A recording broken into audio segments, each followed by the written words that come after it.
Hafta sonunda annemi ziyarete gittiğimde onun evinde bir köşede Oriflame'in diş macununu buldum. Bu benim de çok sevdiğim Optifresh'in diş macunu. Gerçekten çok güzel bir üründü.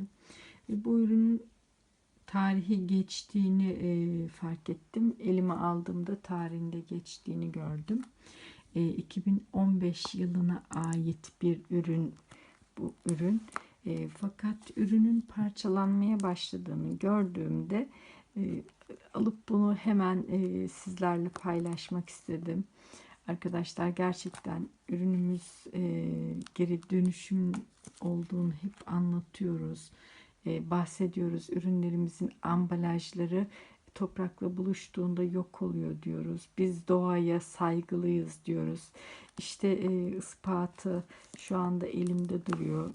Daha toprakla buluşmadan dahi parçalanıyor ürün. Son kullanma tarihi geçtiğinde geri dönüşmeye başlıyor. Doğaya zarar vermiyoruz. Bundan gurur duyuyorum. İyi ki Oriflame'deyim. Gördüğünüz gibi ürün parçalanıyor. Doğru yerdeyim. Oriflame'deyim diyorum. Oriflame'de olmaktan her zaman gurur duydum ve gurur duyacağım.